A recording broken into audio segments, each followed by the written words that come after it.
Welcome to my second movie review on this Horrorween 2021 movie binge, and in this one we talk about The Night House, a movie that I've been wanting to see for a while now but couldn't because of reasons due to COVID. Reeling from the unexpected death of her husband, Beth is left alone in a lakeside home that he built for her. As she tries her best to keep it together, the dreams come to haunt her and disturbing visions of a presence in the house calls to her.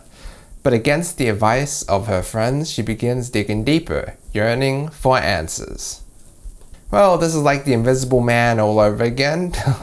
Not that I've seen that movie yet. That's next on my list in this series, I guess you could call it. But I'd imagine so, because there's quite a lot of things that are invisible in this movie. The plot, for one. I'm just kidding. I'm getting too far ahead of myself here.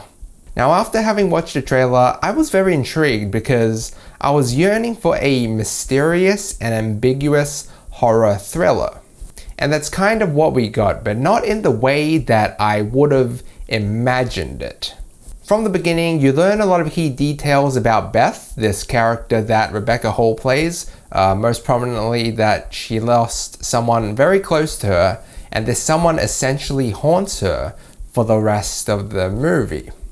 See, this movie coincidentally is similar to Hereditary, my previous movie review that I did, since it shows how one deals with loss, and it's also about a ghost or a spirit in a way.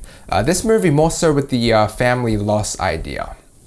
But the best way to describe The Night House is that it is a very interesting slow burn with a rather simple story hiding something truly terrifying deep down.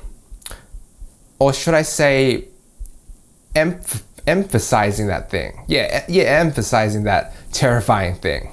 Because for the most part, this movie is pretty slow. It's not something that's always going to captivate you. Like, we were basically halfway done with the movie where we just found out one or two vital pieces of information as to the mystery behind what is happening. But when it does captivate you, it is pretty interesting. But I mean, since this is a mysterious and ambiguous film, you expect answers, right? Surely we weren't going to be left in the dark for almost the entirety of the movie, right? You do learn hints throughout the movie, hinting at things to do with this mystery. You're never really sure what's exactly happening. We're basically left in the dark as much as the main protagonist here, which, I mean, that makes for a brilliant watch. But, Now, if you know me, you know that I love psychological horror, but not in the way that this movie was executed. First off, none of the characters were particularly interesting, and we're basically haunting the mysteries of a dead guy. So, I don't know. Feels way less interesting, and I thought it'd be a little bit more fast-paced and a lot more scarier or horrific. Because we do learn things at a pretty slow rate. But I think the main problem for me is that a lot of things don't really make complete sense, especially towards the end. You think Hereditary is weird. This movie might even be weirder.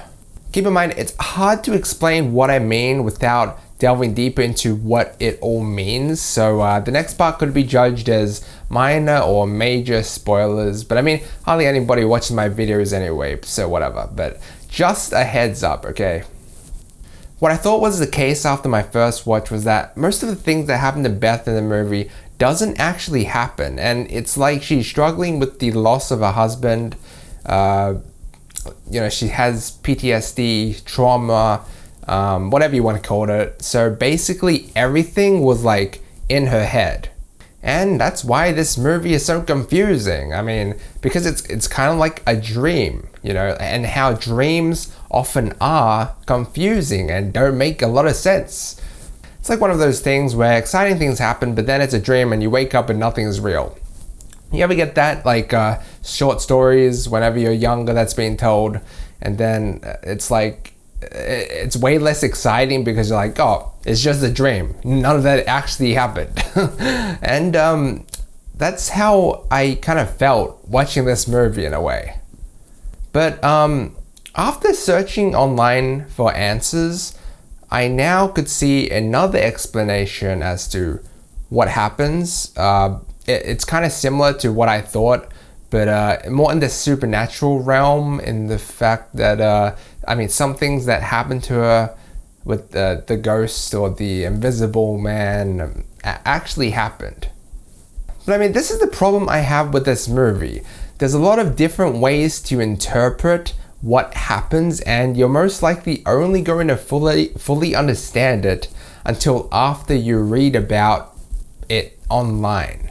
And I mean, look, I don't like doing that. I mean, I like an ambiguous film that makes you think, but I don't want to search for all the answers fucking online. I'm going to give The Night House a C-. The camera work was great, very appropriate for the theme of the movie, how it's like, you know,